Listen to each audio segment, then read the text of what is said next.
इस दुनिया में एक ज़माना ऐसा भी था जब कबूतर के ज़रिए ख़त भेजे जाया करते थे।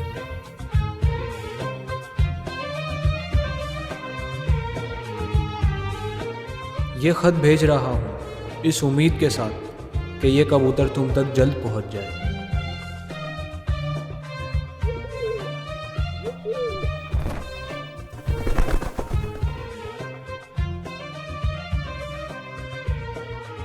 कबूतर से होता हुआ ये ज़माना अब डाक तक पहुँच गया।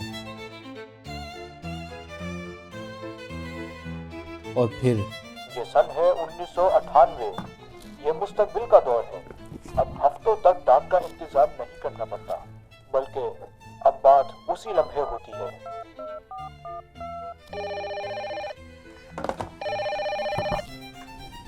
हेलो जी जनाब, इंतज़ार फरमाइए, मैं आपकी तरफ आता हूँ। हेलो हेलो जी जनाब, फरमाइए। जनाब, आपने नंबर गलत डायल किया है। किसी हिस्से की नाइंसाफ़ी की है आपने। बराए करम तवज्जो फरमा के डायल कीजिए, और अगर आंखों का मसला है तो ऐनक का इस्तेमाल करें।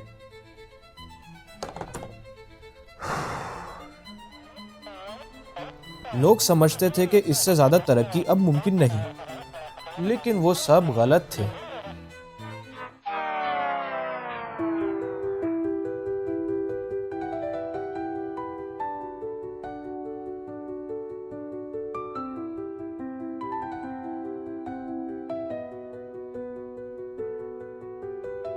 लेकिन ऐसा लगता है कि स्मार्टफोन्स ने दूरियां ख़त्म करने के बजाय बढ़ा दी हैं।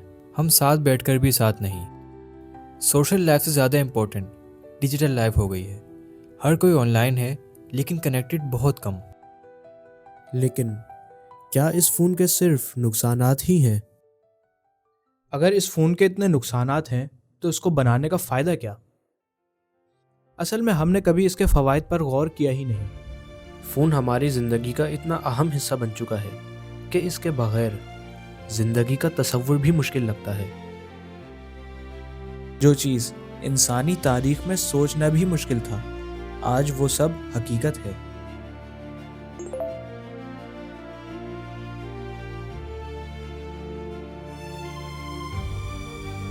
लोगों को पहले इल्म हासिल करने के लिए सालों सफ़र करना पड़ता था। इल्म की तलाश में शहर शहर भटकना पड़ता था, मगर आज वो इल्म एक टैब पर मौजूद है। हेलो चैटजीपीटी, कोई ज़ीरो इन्वेस्टमेंट बिजनेस बताओ जिसमें प्रॉफिट 100% हो। एक काम करो, भिखारी बन जाओ। ये तुम आज ही शुरू कर सकते हो। इन्वेस्टमेंट 0 और प्रॉफिट 100%।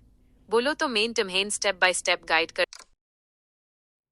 फ़ोन ने ज़िंदगी आसान ज़रूर बनाई है, लेकिन हमने इस आसानी को अपनी एडिक्शन में बदल लिया है। जहां सोशल मीडिया से बचना मुश्किल लग रहा था, अब रील स्क्रॉलिंग एक नया चैलेंज है, जिसकी वजह से improper sleep routine, ADHD, extreme चिड़चिड़ापन and it gets even worse जब आने वाली जनरेशन भी इसका शिकार हो जाए। सोशल मीडिया नोटिफिकेशंस, एल्गोरिदम और इंस्टेंट डोपामिन हिट्स की वजह से हम चाहकर भी फ़ोन से दूर नहीं रह पाते।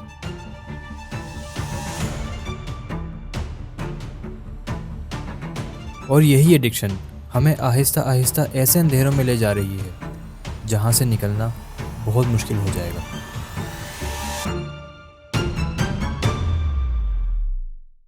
इसका मतलब मसले की असल जड़ ये मोबाइल फ़ोन ही है? नहीं, ऐसा नहीं है, बल्कि हमें डिजिटल लूप को समझने की ज़रूरत है। आखिर ये डिजिटल लूप है क्या? हमें ऐसा लगता है कि वक्त बहुत तेज़ी से गुजर रहा है, लेकिन क्यों? अगर पूरे दिन का अंदाज़ा लगाया जाए तो अक्सर वक्त स्क्रॉलिंग में ही गुजर जाता है। ये छोटे छोटे मोमेंट्स मिलाकर हमारा पूरा दिन खा जाते हैं, और इसे ही डिजिटल लूप कहते हैं।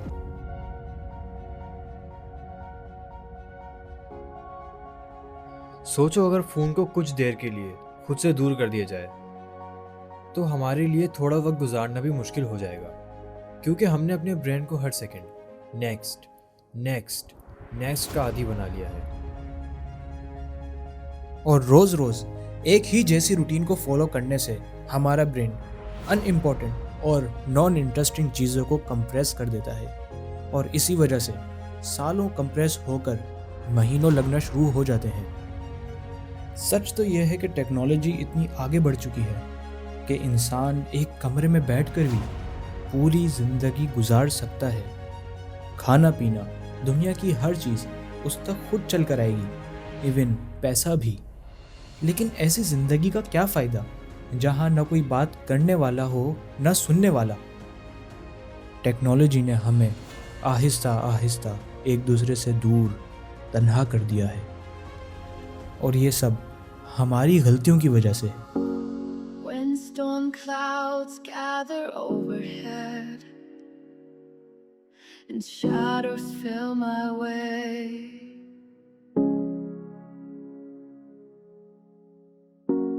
your light breaks through the darkness spread, turning night to day. लेकिन अगर हम स्क्रॉलिंग के बजाय रोज़ कुछ नया सीखें, नए लोगों से मिलें, नई चीज़ें एक्सपीरियंस करें, तो यकीन करें हर दिन कीमती लगने लगेगा। फ़ोन कोई बुरी चीज़ नहीं, बल्कि हमारा यूज़ गलत है। हर चीज़ की एक लिमिट होनी चाहिए। सोशल मीडिया के अलावा भी इंटरटेनमेंट पॉसिबल है, जिसको हम अक्सर इग्नोर कर देते हैं।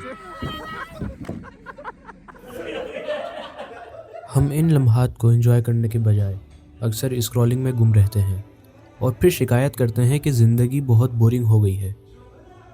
और सोशल मीडिया की वजह से हम अपनी ज़िंदगी को दूसरों की ज़िंदगी से इतना कंपेयर करने लगते हैं कि हमें अपनी लाइफ ही बोरिंग लगना शुरू हो जाती है। शायद अभी भी वक्त है रुकने का और इस हकीकत को पहचानने का